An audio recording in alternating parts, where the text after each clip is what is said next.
Indiana Republicans want to use the National Guard to help ICE murder people. I'm Liliana Young, and I'm running for the Indiana House of Representatives in District 61, and know what I just said is not hyperbole in any fashion. As of now, the Republicans in the Indiana House of Representatives have passed through HB 1334, which, if passed through the state Senate, will grant the Indiana National Guard full civilian police powers and authorities, which, under normal circumstances, they do not have. This includes things like detainment and arrest, and the ability to be armed in any and all deployment situations without restrictions, where normally there are restrictions to such a thing. The intended effect of this bill is to allow Governor Braun to deploy the Indiana Guard to operate as ICE's personal bodyguard unit, while ICE is back in Indiana doing what they do best: pillaging, plundering, terrorizing, and murdering people in cold blood. What the Republicans want to happen here is they want protesters to be discouraged and intimidated when they realize that the Indiana Guard will be arresting and harassing and menacing people when they try to show up to film and yell at and demoralize ICE agents, which isn't just our legal right, it's also our moral obligation to harass and bully ICE at every opportunity. What might be an unintended consequence of this bill is that when you have the Indiana Guard operating as the personal bodyguard for ICE, when people start showing up in groups to do their duty and try to get ICE out of Indiana,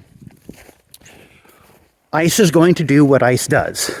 And that is, they're going to get itchy trigger fingers and they're going to start shooting civilians. Again, because that's what ICE does. And this isn't a matter of training. The man who murdered Renee Good in Minneapolis was an experienced, highly trained firearms instructor who has a long career in the DHS already. So this has nothing to do with training whatsoever.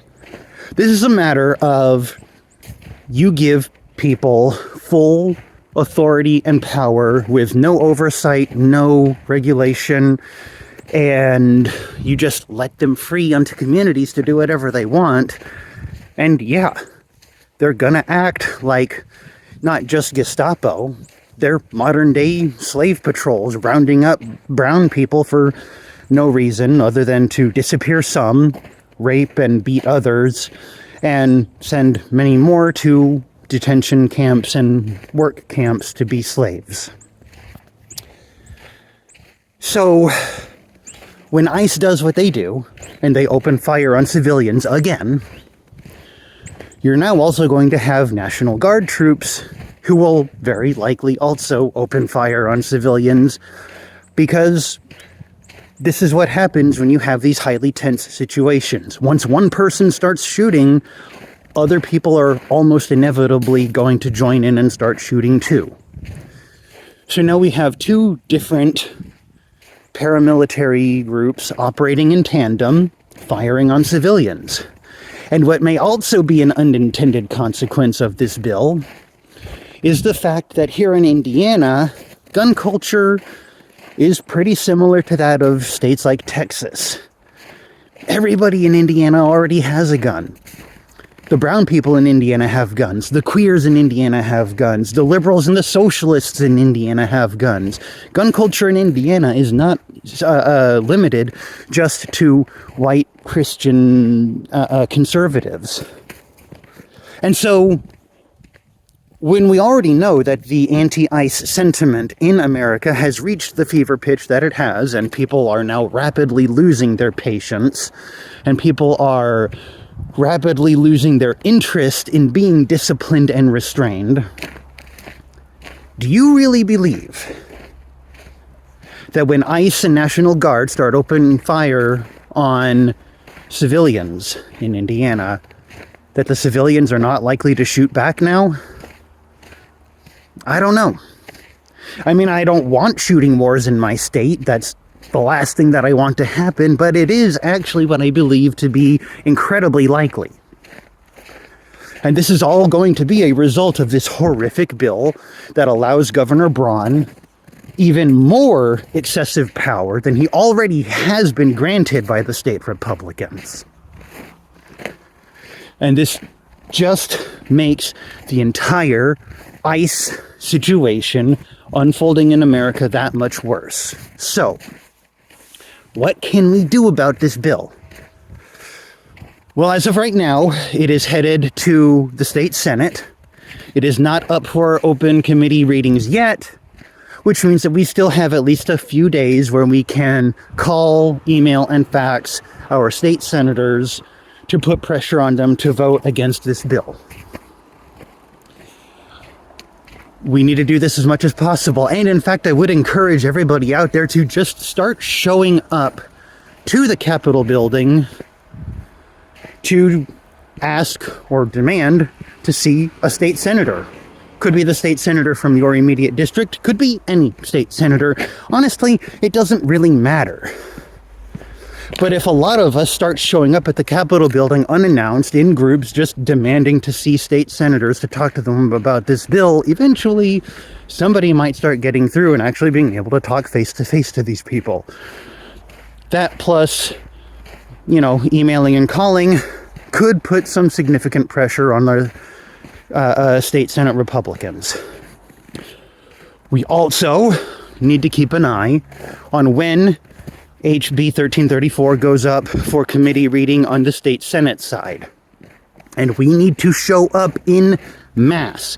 We need to show up in numbers to testify against this bill when it's in committee. We need to make it clear to these senators that this is a horrible and dangerous bill that is almost definitely going to put our civilian and National Guard troops at huge risk. The risk of bloodshed in Indiana is about to skyrocket because of this bill. A lot of people are very possibly going to die because of this. And when you show up to testify against this bill in its committee readings, you cannot be timid, you cannot be calm, you cannot be collected. You have to make it clear that you are angry, that you resent the fact that this bill even exists, and you have to make these senators understand that they cannot face any kind of support from this bill. Now, should this bill make it through committee, which I hope that it doesn't if all things go as they should, if it does end up on a full floor vote in the state Senate, then show up for that one too.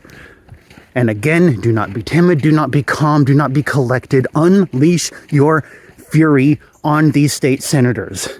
Badger and bully and berate them as they deserve for allowing it to get this far to begin with. Because HB 1334 does nothing constructive, and all it does is it puts Hoosiers at risk of entering into a full-blown shooting war with federal and state troops for no reason whatsoever, other than Republicans really just seem to want people to suffer and die.